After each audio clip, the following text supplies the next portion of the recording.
저는 이제 더 이상 먼저 연락하지 않습니다. 그게 자식을 포기한 건 아닙니다. 기다리는 사람이 되는 걸 멈춘 것뿐입니다.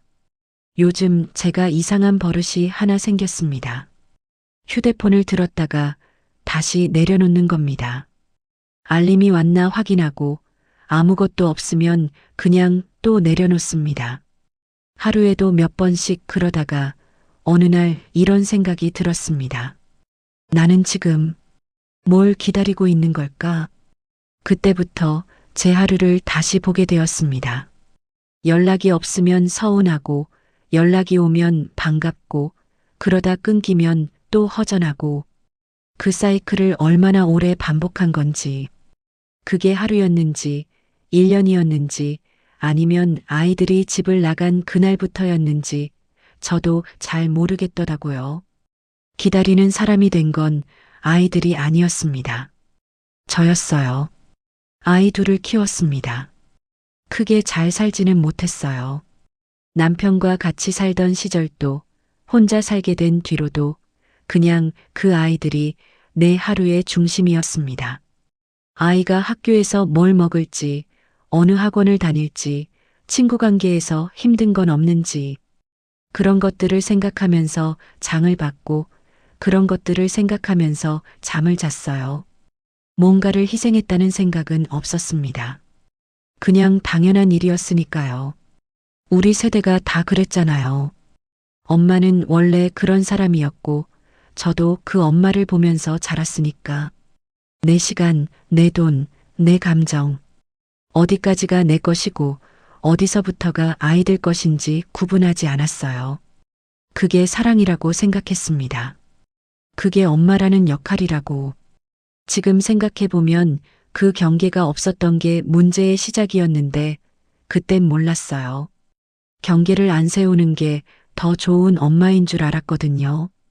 몇 해 전 추석이었어요. 아이들한테 따로 말하지 않았습니다. 오라고 하기도 좀 그렇고 기다리고만 있는 것도 싫고 그냥 연락이 오겠지 하고 있었는데 오전이 지나고 오후가 됐는데도 조용하더라고요. 밥을 차렸습니다. 혼자 먹기엔 많은 양을 차렸어요. 수저를 2벌 꺼냈다가 다시 하나만 넣었습니다. 누가 올 것처럼. 그게 습관이었어요. 밥상 크기를 조절하지 못하는 게 늦게야 문자가 왔습니다. 바쁘다고. 서운했냐고요? 서운하지 않았다고 하면 거짓말이겠죠. 서운했습니다. 근데 그 서운함이 아이들한테 향하지가 않더라고요. 이상하게. 오히려 그 감정이 저한테 왔어요. 왜 말하지 않았을까? 왜 기다렸을까? 왜 밥을 그렇게 차렸을까? 아이들이 나쁜 게 아니었어요. 아이들은 자기 삶을 사는 거였고, 저는 그 삶에 아직도 기대어 있었던 거였습니다. 그날 그 밥상을 치우면서 뭔가가 아주 조용하게 부서졌습니다. 나쁜 의미가 아니라 오래된 착각 같은 게 그 이후로 여러 가지를 생각하게 됐어요. 왜 아이들한테서 뭔가를 기다리고 있었는지, 연락이든 방문이든 아니면 그냥 나를 알아봐 주길 바라는 마음이든 오래 생각하다가 하나를 알게 됐어요. 저는 역할이 끝난 걸 몰랐던 거예요. 엄마라는 역할이 사라졌다는 게 아닙니다. 그 역할의 형태가 달라졌는데 저는 계속 예전 방식으로 그 자리에 서 있었던 거예요. 아이가 어릴 때 하던 방식으로 다 큰 아이 곁에서 같은 자리를 차지하려 했던 거죠. 자식은 부모 인생을 대신 살아주지 않습니다. 당연한 말인데 이걸 몸으로 아는데 참 오래 걸렸어요. 아이들이 연락을 안 해서 외로웠던 게 아니라 제가 제 삶을 아직 시작하지 않았던 거였습니다. 아이들이 떠난 자리를 제가 채우지 않고 그 빈자리를 아이들이 다시 채워주길 바라고 있었던 거였습니다. 그게 사랑인 줄 알았는데 그건 사랑이기도 하면서 동시에 일종의 집착이었어요.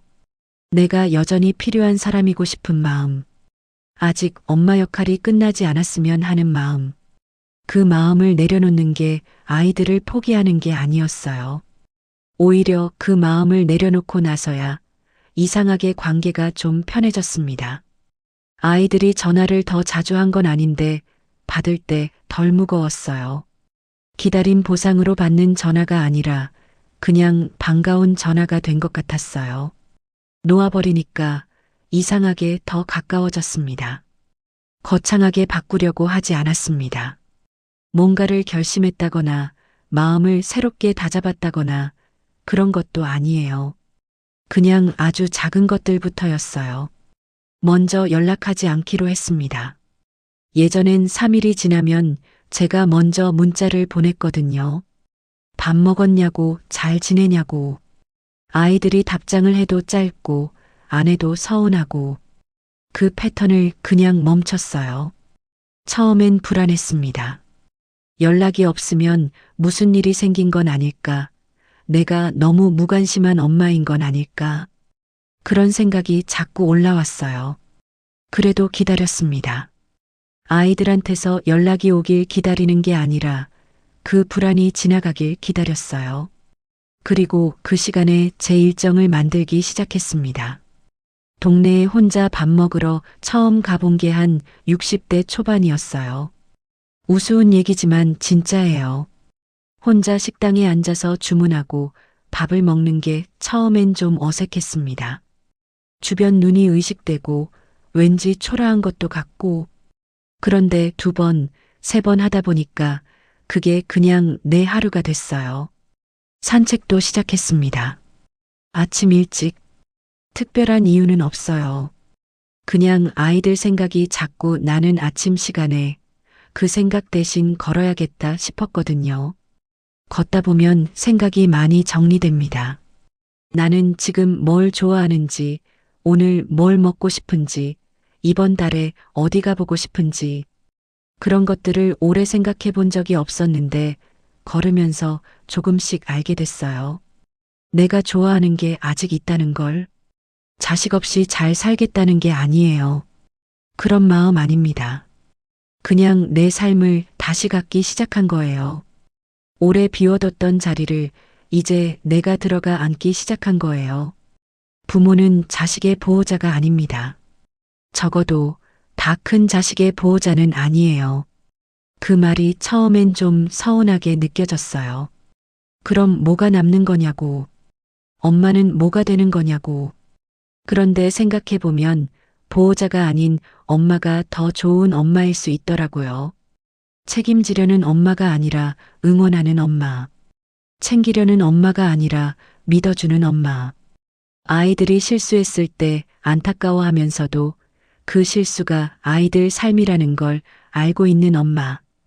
그 역할이 훨씬 편합니다. 아이들한테도 저한테도. 내가 아이들한테 기대지 않으면 아이들도 저를 부담스러워하지 않더라고요.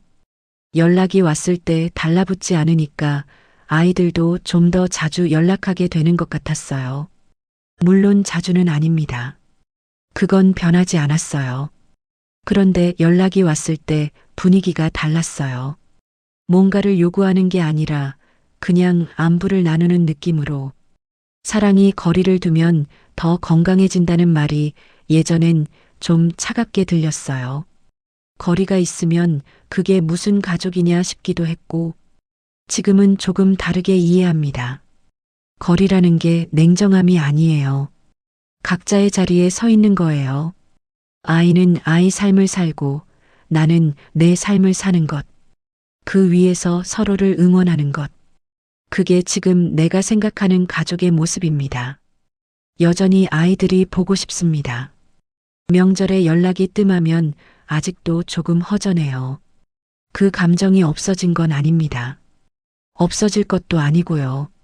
그런데 이제는 그 감정을 들고 하루를 기다리지 않습니다.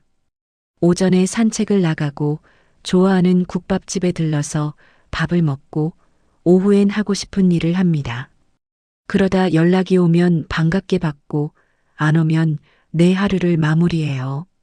기다리는 사람에서 살아가는 사람으로. 그게 제가 지금 하고 있는 일입니다. 저도 제 하루가 있으니까요. 오늘 이야기가 마음에 걸리셨다면 다음 이야기도 놓치지 않도록 이 채널을 구독해 두셔도 좋겠습니다.